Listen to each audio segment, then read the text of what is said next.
So we will listen to 3 sound the bell before we begin.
So, dear respected Thầy, dear respected brother and sister.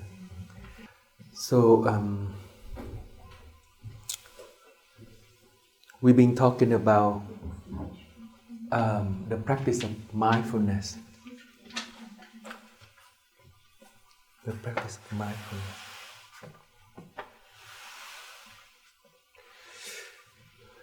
The practice of mindfulness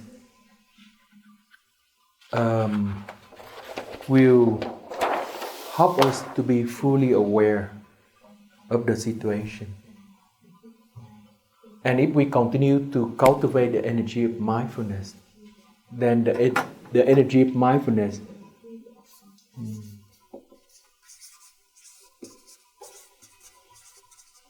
will lead to the energy of collectedness.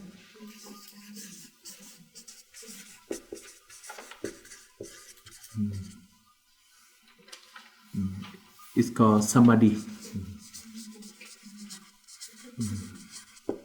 And mindfulness is smrti or sati. Sati or smrti in Sanskrit.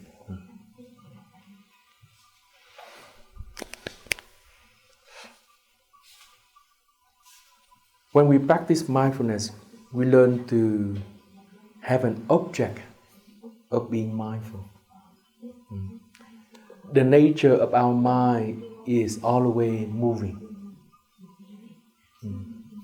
And because of that mobility, when anything that happens, we can be carried away very easily. Because there's no stability, there's no root. Our mind just wander from one object to another object. So the practice of mindfulness helps us to come back to ourselves and learn to be with an object for a certain time. This practice will help us to cultivate the stability and the solidity within us.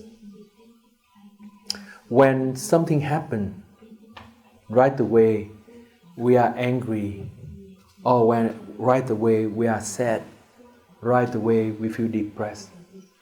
It happens because our mind catch an object and we lose ourselves. There's no stability. Just like a tree. A tree that does not have a strong root. Then when the wind blows, then the whole tree will be uprooted, will be blown away. But for some tree that have a strong root, then even there's a strong wind, the tree can hold on to itself and not be carried away. So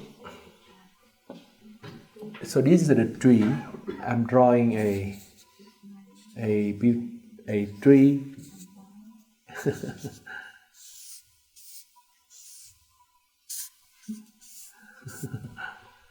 And this tree has a system of root underneath. And thanks to this root, the tree can be stable and solid. Many times in our daily life, we listen to something, we see something, we are in contact with something, and right away, we are blown away. We are blown away because we don't have the root. Our partner says something. To her, perhaps it's not, she or he doesn't have a negative intention. He or she just said it out of his or her habit energy. But he or she doesn't have the intention to hurt ourselves. But when we hear it, we receive it right away, we are blown away like a tree. We suffer for the whole day. Why did she say that to me? Why did he say that to me? And our mind keep focus into what he said, to focus on what she said, our partner said. And we lose our root. So the practice of mindfulness help to re-establish our root system.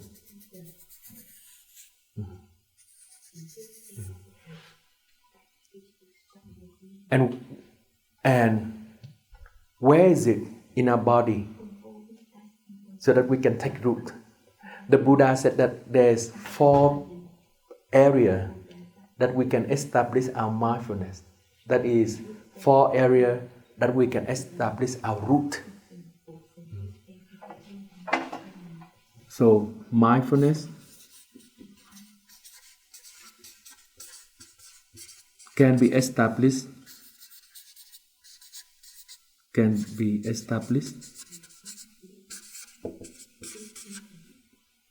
by being aware or being mindful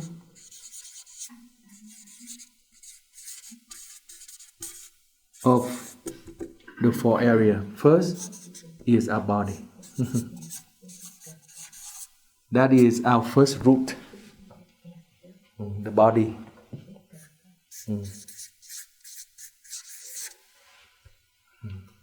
The body is our first root. All the time we focus on being mindful of our body, being aware of our body. When we walk, we know that we are walking. When we sit, we know that we are sitting. When we are standing, we know that we are standing. When we put on a rope, then we know that we are putting on the rope. When we walk forward, we know that we are walking forward. When we are walking backward, we know that we are walking backward. Whatever our posture, our physical posture, standing, sitting, lying, moving, we are fully aware of that and focus on these aspects. It is a training. It is a training. Because when we can focus on it and it becomes our habit energy, so then we have this root. We take the root into the body. So when someone said something, instead of paying attention to that and being blown away, we continue to remember this practice of mindfulness of the body. We listen, yes, we listen. But then the content of what we listen does not blow us away. We're still aware of our body. That is the training. For example, right now I'm giving a Dharma talk. I'm giving a Dharma talk, but I also practice being mindful of my body. I don't let the content of my talk carry me away. I'm fully aware of my body position. I'm fully aware, I'm fully attentive of how I move my body. And I continue to return to my body when I'm giving the talk. The talk is a part of my existence. But another part of my existence is being aware of my body. And that is the first area of establishing the mindfulness. It is so important because if we cannot take the root, we cannot take root into our body, then we don't know what is going on with our body. Yesterday, I said that many times. There's a disharmony between the body and the mind. The body is here, but the mind is somewhere else. And because the mind is somewhere else and the body is here, sometimes we don't know what happened to our body. We don't know what happened to our mind because we are split. And there's come this disharmony. And once there's disharmony in the body, in the mind, then there comes the disharmony in the community, between the family and the environment, and then it's extended out, disharmony in the whole world.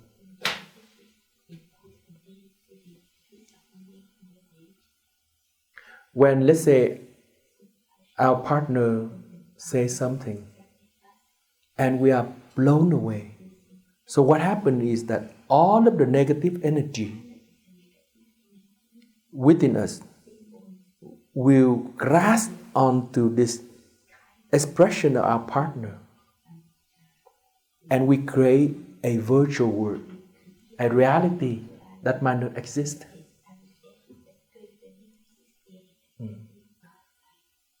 Our partner may say a sentence or an expression, and we are blown away. So all the memory that we live with this partner come into the reality right now.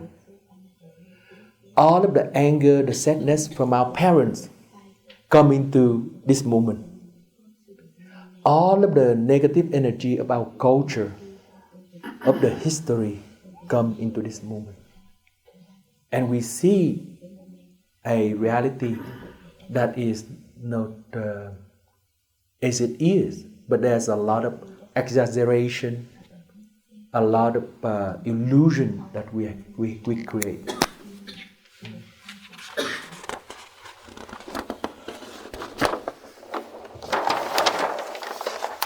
So let's say our partner just say one thing that is a small, like this peanut. Small is a peanut. A little peanut. Perhaps she or he might say, "How come you are not so kind to me today?" Just very simple things. And then right away, our mind grasp onto this peanut. We grasp on this peanut. We grasp on this peanut, and slowly, this peanut grow into a melon.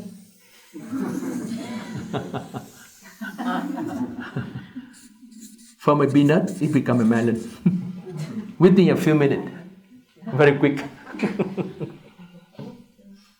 And we live in the reality of the melon, while the true reality is only a peanut. It happened like that.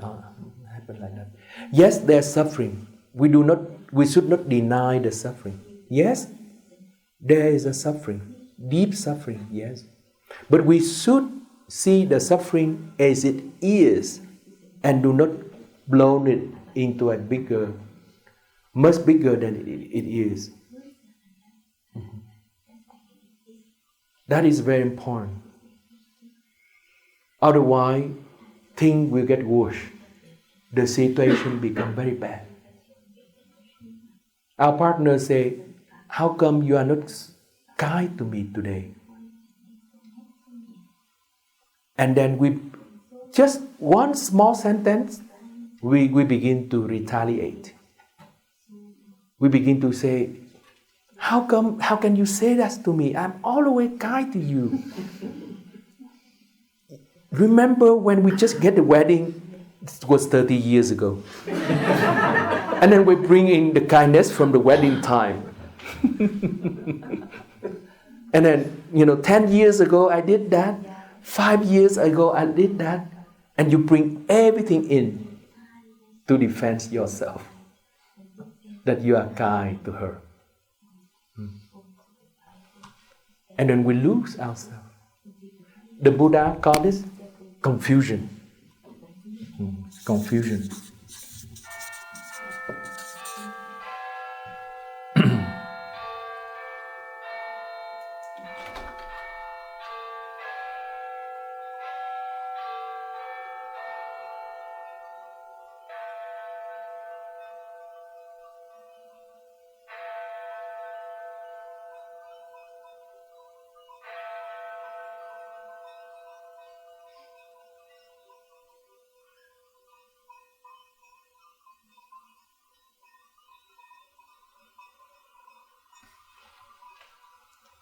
It's okay, just open it.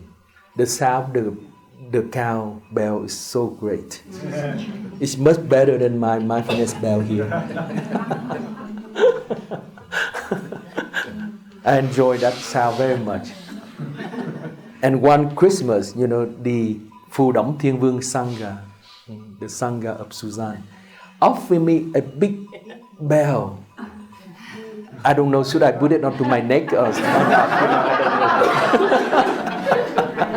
But it's a big bell, cowbell, and a leather rubber band, a belt, a leather belt, and then a big bell, cowbell. Should I put it on? And when I give the Dharma talk,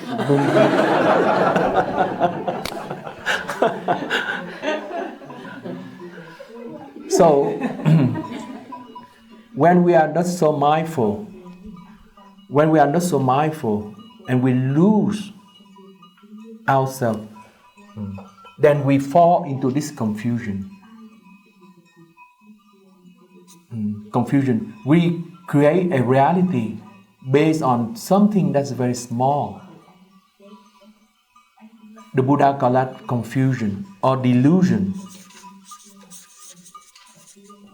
or ignorance. Different name for it. Ignorance.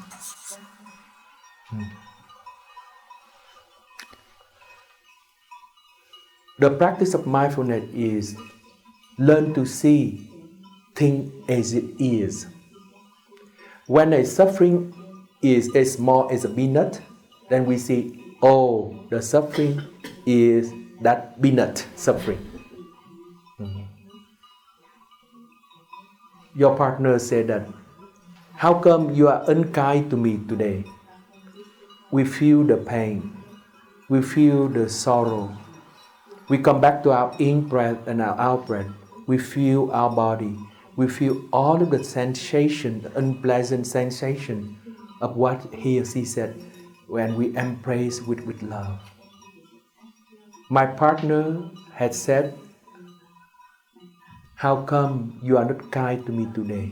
I heard that, I recognize it, and I feel that, and embrace that with all of my love and my care. Before I act, before I express myself, the practice is to return and to embrace what I feel right now. Don't do anything yet. Learn to take root. That is the practice of mindfulness. Learn to go back and to embrace the body. The second root is our feeling or sensation or the bioenergetic field within us. Bioenergetic field in us.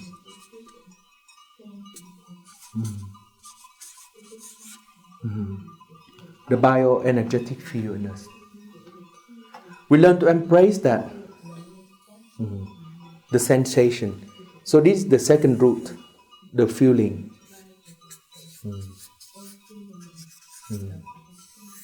That is the second root, that we learn to establish our mindfulness.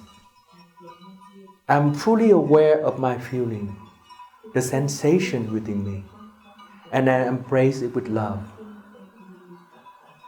Do not be blown away by the situation. Come back and take root.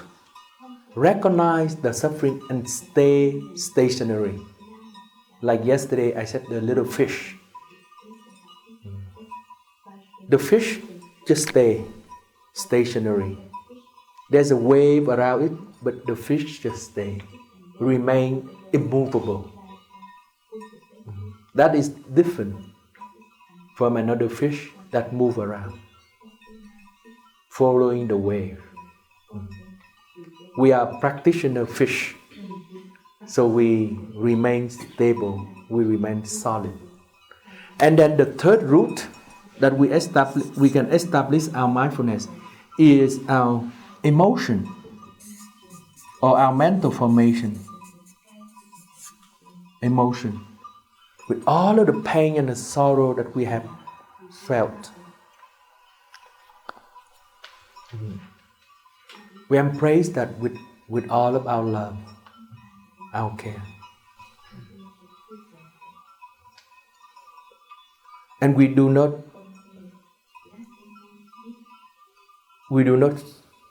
spread out our suffering.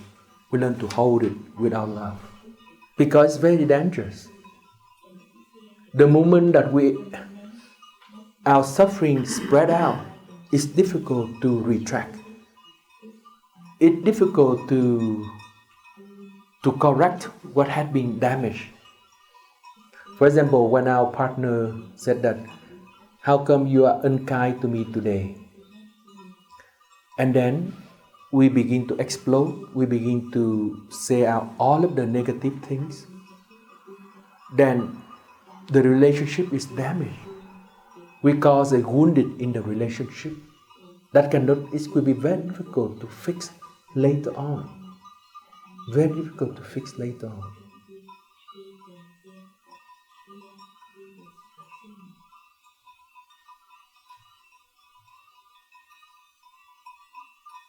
In our daily life, in our daily normal relationship, we need to learn to embrace the fire within us. The fire of anger, the fire of depression, sadness and fear. And do not let these energy to explode. It is so important. So that is the third root that we need to establish our mindfulness. That is our mental formation or our emotion. That is the third root. And then the fourth root is our perception.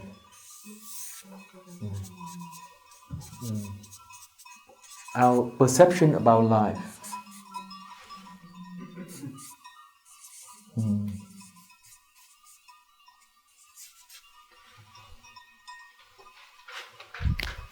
Our perception about life. Our perception about life is that there's me, there's this me, I am, separate from the rest of the universe. And we always defend this me, this I. Regarding this I is something that is the most noble things in the world. Regarding ourselves is at the center of the whole universe.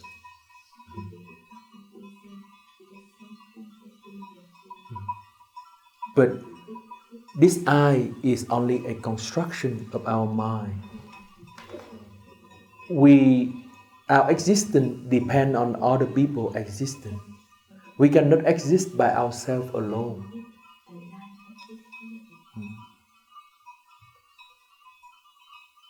Coming back to the example with our partner. How come you are unkind to me today? And then we try to defend ourselves. We try to present ourselves, represent me, represent myself as something that is noble. We try to defend it. But what she said does not concern the totality of myself. How come you are unkind to me today? But this unkind could be a little word, a little expression, a little thinking. That is only a part of who we are. But because of the language, it is expressed like that. But this language is very misleading. How come you are unkind to me? How come you are unkind to me? So there's this word you. And we have the feeling that we are totally unkind. That's why we react.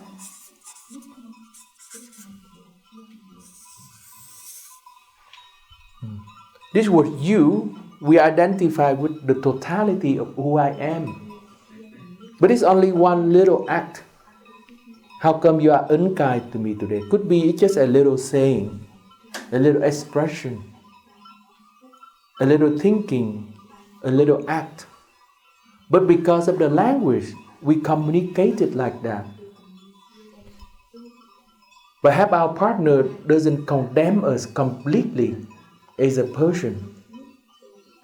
He or she just expressed his or her frustration, irritation, a small irritation, a small frustration. But then we confuse and we identify this small irritation, this small frustration with the totality of who I am, and we defend it. So these are the root that we need to learn to practice. That is mindfulness. The practice of mindfulness is the practice of learning to take root into these four aspects of our existence, of our being. At the same time, open ourselves to experience the world as it is.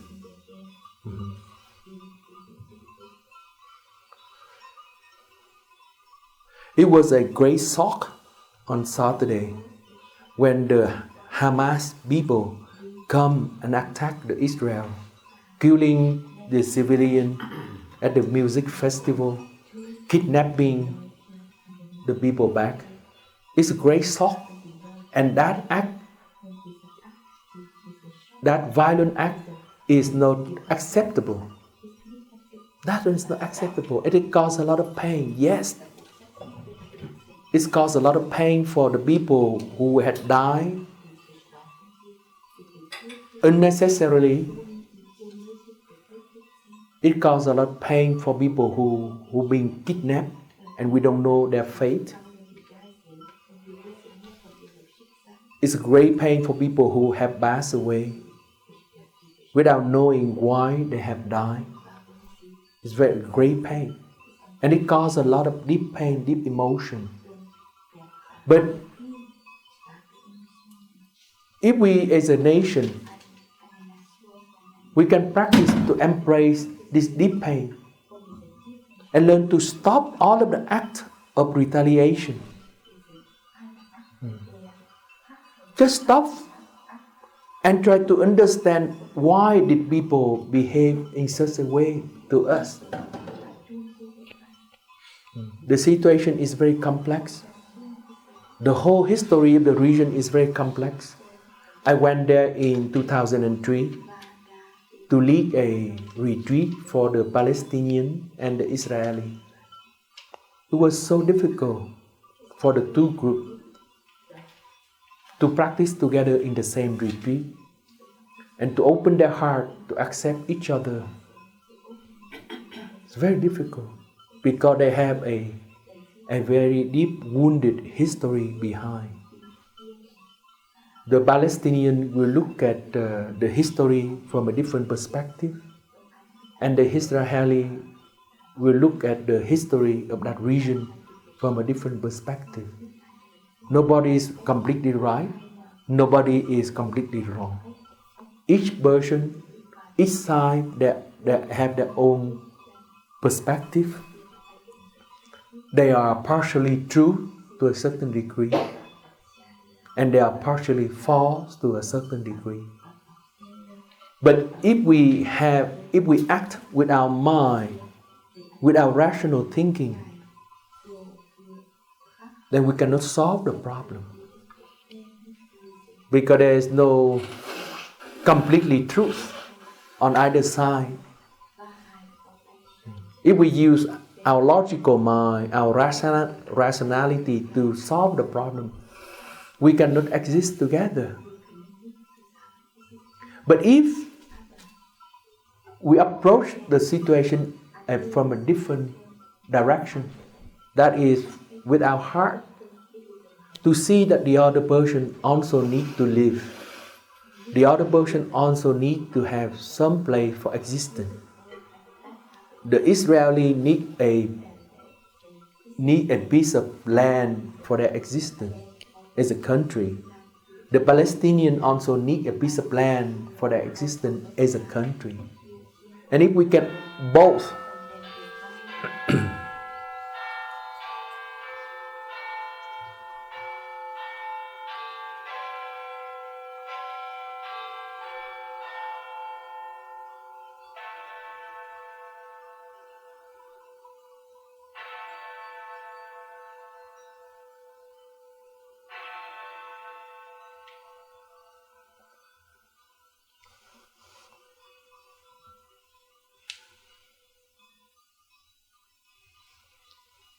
if both sides can approach the problem and solve it with the heart, learn to recognize the other person as a human being who have different need for security, different need for love, different need for life, for living,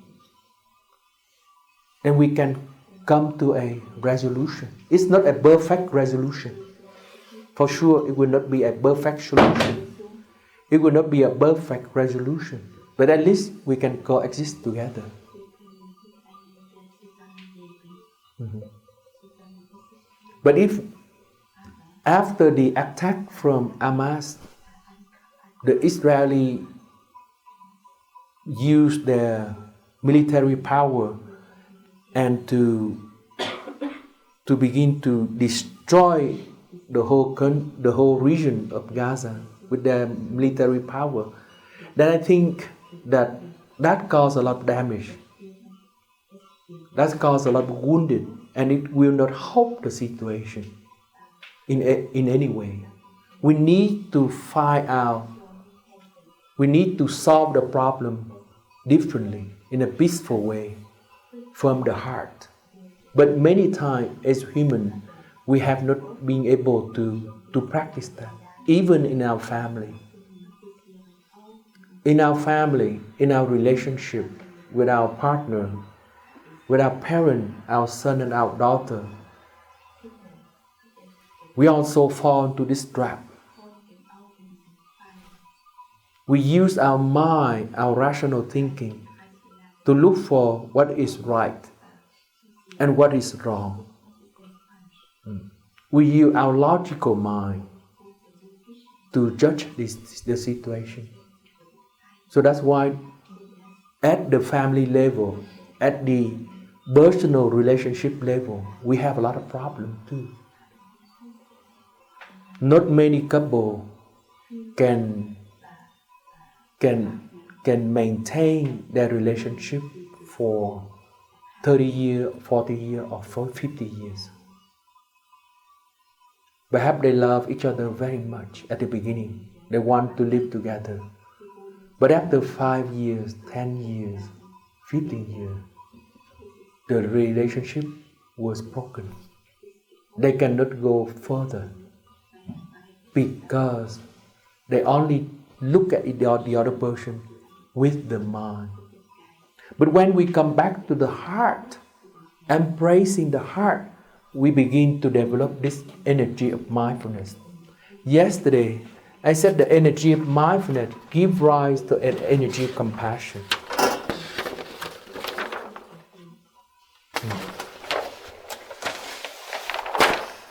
With the energy of mindfulness and awareness, there comes the energy of compassion. And only by compassion, we can live together. We can accept each other. But not with our mind. With our mind, it's very difficult to accept each other. But with our heart, it's much easier to accept each other. So the practice of taking root, when we learn to take root onto our four aspects of existence, the body, the feeling, the emotion, and the perception, we calm down the violence within us. We calm down the pain within us. We calm down the fire within us. And that is the holy energy, the healing energy. There's so much pain within our body. There's no so much pain in our feeling. There's no so much pain in our emotion and in our perception. When we come back and embrace it with all of our love and our care, the energy of compassion begins to heal us. And that is the only way that we can live together with another person. Without the energy of compassion, without the energy of love, we cannot live together with another person. The other person always does things that we cannot accept with our mind, with our rational mind.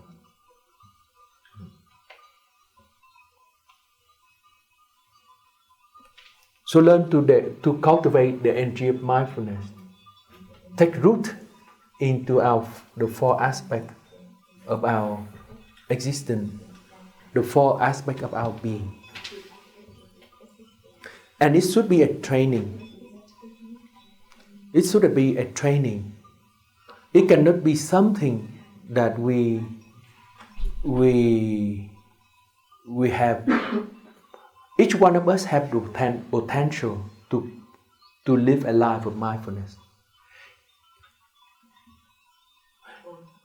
Yeah. Each one of us have the potential to develop compassion, to develop mindfulness, a life of mindfulness. We have that potential. The Buddha assured that. Okay, yeah, we can close that. It's a bit noisy for Sister Song. Yeah. Yeah. Okay. Yeah. Okay. So each one of us have the potential to develop the energy of mindfulness within us. Each one of us has the potential to develop compassion within us. The Buddha assured us that we have this potential. He called this potential the Buddha nature. The Buddha nature. The Buddha nature is the potential within us that can give rise to the energy of compassion within us. We all have this potential. But we need to develop this potential. We need to practice in order for us to be able to live together peacefully.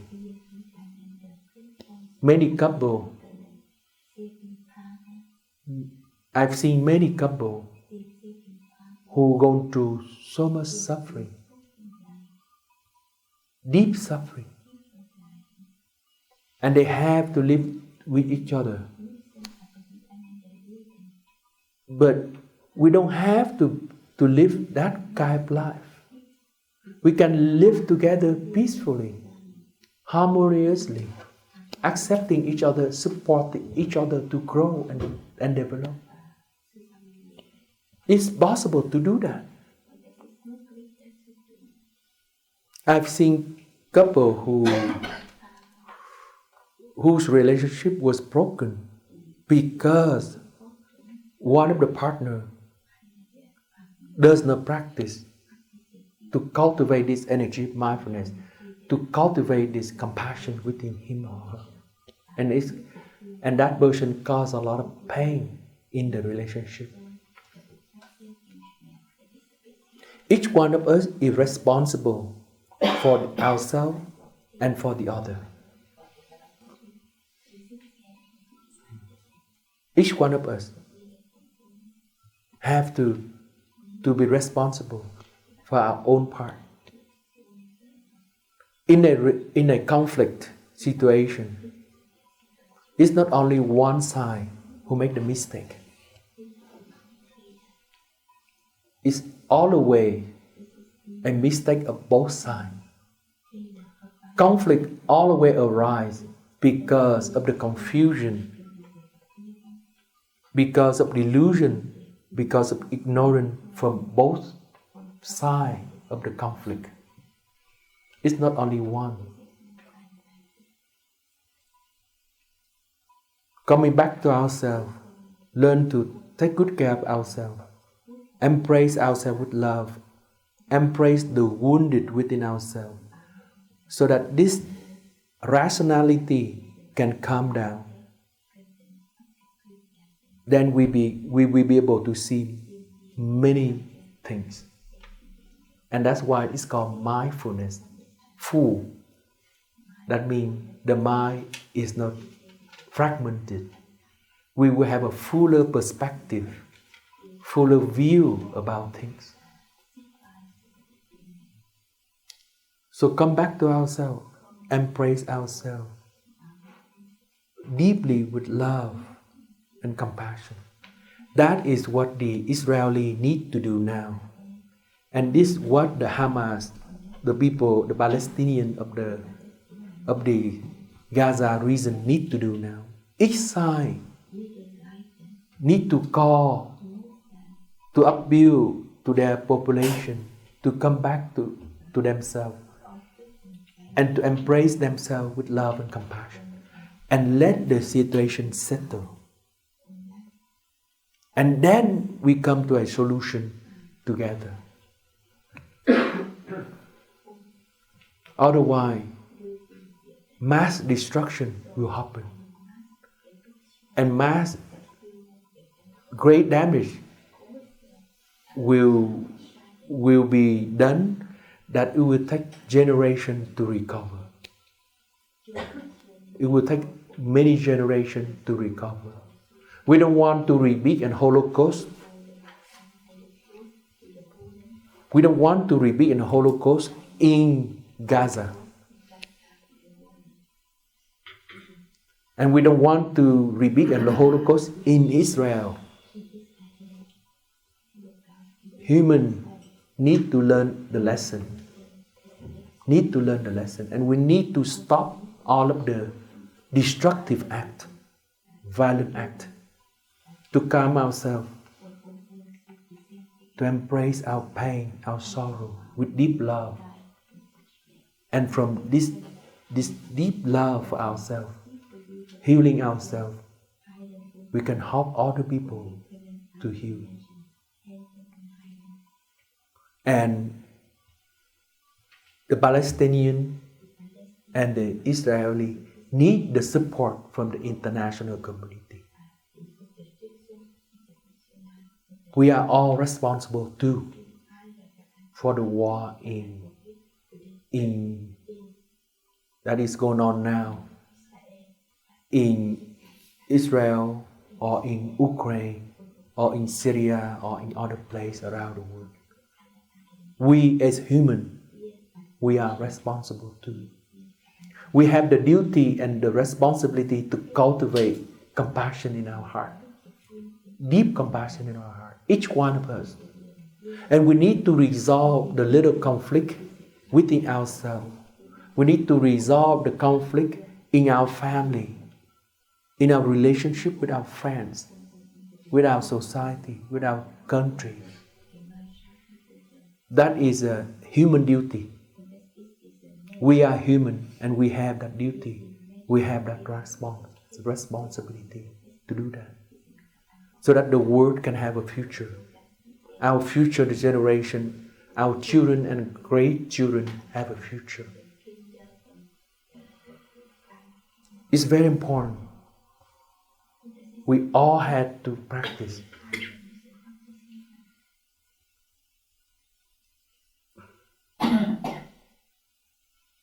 I'm working on an open letter to call for peace in Israel. Together with the other brother and sister in Plumbush, the situation is very damaging and it's very urgent.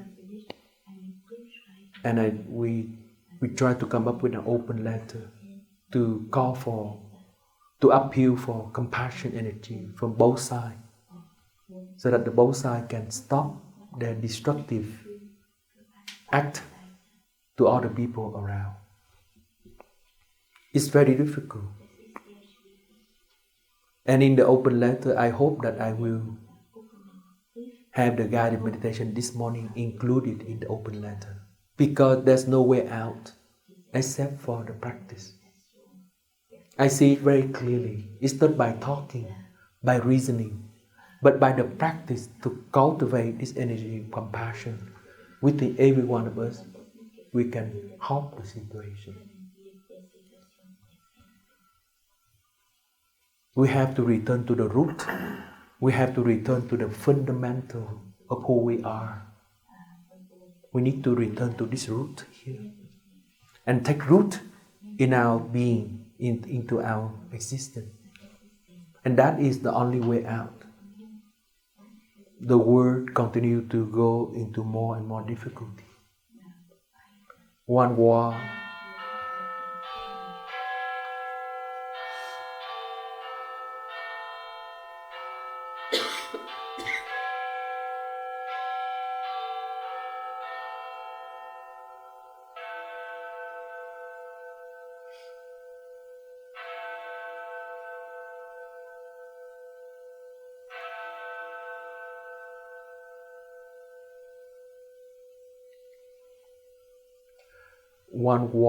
broke out here in this region of the world. Another war broke out in another region of the world. It is a collective manifestation of human consciousness. It's a time for all of us to return to ourselves and ask ourselves, do we have peace in our family? Do we have peace in our relationship with our parents, our son, our daughter, our partner, our society? If we don't have peace in all of these relationships, then one day all of this energy will feed into this collective consciousness and it will manifest here and there.